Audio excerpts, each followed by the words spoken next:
Bismillahirrahmanirrahim. Assalamualaikum warahmatullahi wabarakatuh. Kembali lagi bersama saya Afdal Amri, NIM 1930106002 dari kelas 19 TBO 4A. Pada kesempatan kali ini, saya akan menjelaskan video singkat mata kuliah ekologi hewan yang diampu oleh dosen Ibu Dwi Rini Kurnia Fitri MSI, di mana materi pada kesempatan kali ini berjudul mengenai populasi.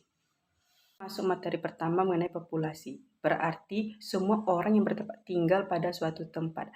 Dalam ekosistem yang dimaksud populasi adalah semua individu sejenis yang menempati suatu daerah tertentu. Suatu organisme disebut sebagai sejenis apabila memenuhi persyaratan sebagai berikut. Yang pertama, menempati daerah atau habitat yang sama. Yang kedua, mempunyai persamaan morfologi, anatomi, dan fisiologi. Yang ketiga, mampu menghasilkan keturunan yang fertil atau berkembang biak secara kawin. Sebagai contoh, pada suatu lahan seluas 200 meter persegi terdapat 800 jagung, 500 belalang, 50 ekor jangkrik, 10 ekor burung, dan 3 batang tanaman turi. Berdasarkan data tersebut, maka dapat diketahui bahwa lahan tersebut terdapat beberapa populasi. Yang pertama, populasi jagung, populasi belalang, populasi jangkrik, populasi burung, dan populasi turi. Kalau kita membahas populasi, ada beberapa karakteristik yang khas yang tidak dimiliki oleh individu, yakni kepadatan populasi, perubahan kepadatan natalitas, dan mortalitas. Pertama kita membahas kepadatan populasi, yaitu hubungan antara jumlah individu dan satuan luas atau volume ruang yang ditempati pada waktu tertentu. Misalnya pada tahun 1990, Kelurahan Cakung di Jakarta yang luasnya 3 km persegi dihuni oleh 100.000 orang, 3.000 kambing, 6.000 ayam. Berdasarkan angka tersebut, kepadatan penduduk Kelurahan Cakung pada tahun tersebut adalah 100.000 orang per 3 km persegi, yaitu 33 orang per kilometernya. Artinya setiap lahan seluas 1 km ditempati oleh 33 orang. Kepadatan populasi kambing 100.000 per kilometer persegi, kepadatan ayam 2.000 per kilometer persegi. Yang kedua, perubahan kepadatan populasi, yaitu pada suatu daerah tidak akan tetap dari waktu ke waktu. Jika jumlah populasi suatu jenis berubah, kepadatan populasi juga akan berubah. Ada dua hal yang mempengaruhi perubahan kepadatan populasi organisme pada suatu daerah, yaitu adanya individu yang datang, yaitu individu yang lahir dan yang datang dari tempat lain atau imigrasi. Yang kedua, adanya individu yang pergi, yaitu individu yang mati dan yang pergi pindah ke tempat lain atau emigrasi. Yang ketiga, natalitas, yaitu angka kelahiran. Adalah angka yang menunjukkan jumlah individu baru yang menyebabkan populasi bertambah persatuan waktu. Dengan demikian natalitas merupakan faktor pendorong meningkatnya pertumbuhan populasi. Yang keempat, mortalitas. Mortalitas adalah angka kematian, adalah angka yang menunjukkan jumlah pengurangan individu per satuan waktu. Terjadinya kematian merupakan salah satu faktor utama yang mengontrol ukuran suatu populasi. Populasi organisme pada suatu ekosistem senantiasa mengalami perubahan.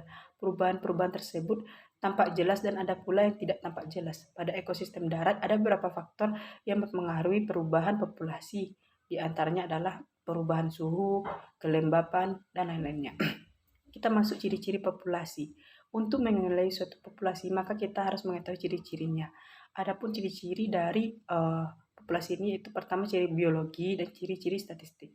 Ciri-ciri biologi merupakan ciri-ciri yang lingkup kajiannya berupa kajian biologi, di mana pada sekumpulan individu yang membangun suatu populasi yang diantaranya adalah terdapat suatu organisme dan struktur organisasi yang bersifat konstan maupun yang fluktuasi suatu waktu, memiliki suatu sejarah kehidupan atau ontogenik, mulai dari lahir, tumbuh, berdiferensiasi, menjadi mati, terpengaruh oleh dampak lingkungan yang dapat merespon perubahan lingkungan.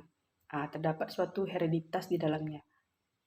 Mungkin itu penjelasan singkat mengenai ciri-ciri yang berkaitan dengan biologi. Yang kedua, ciri-ciri lingkup statistik.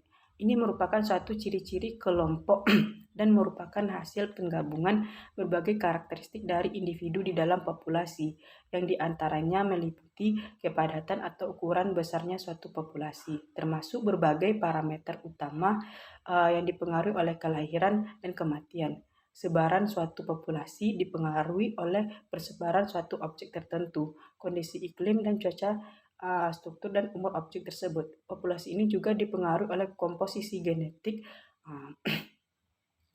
Nah, itu mengenai ciri-ciri, kita masuk mengenai jenis-jenis populasi. Pertama mengenai jenis populasi berdasarkan jumlah populasi, merupakan jenis-jenis populasi berdasarkan kualitatif dan kuantitatifnya. Kualitatif berarti kualitas dan kuantitatif berarti kuantitas atau bobot mengenai ciri-ciri dari atau jenis-jenis dari populasi tersebut. Itu mengenai jenis-jenis yang pertama. Yang kedua, jenis berdasarkan sifat populasi. Populasi berdasarkan sifat merupakan sifat homogen atau populasi yang unsurnya bersifat sama, sehingga jumlahnya secara kuantitatif tidak perlu dipermasalahkan. Populasi yang kedua mengenai heterogen, yaitu suatu populasi di mana unsurnya terdapat sifat yang bervariasi, sehingga harus ditetapkan batasan-batasan secara kuantitatif dan kualitatif. Yang ketiga, jenis-jenis berdasarkan hal lainnya, yaitu populasi target, yaitu suatu jenis populasi yang telah ditentukan sesuai dengan masalah penelitian. Populasi survei yaitu suatu jenis populasi yang terliput dalam penelitian yang dilaksanakan. Demikianlah penyampaian singkat mengenai video pembelajaran kali ini. Mohon maaf atas segala kesalahan. Saya sudahi dengan Assalamualaikum warahmatullahi wabarakatuh.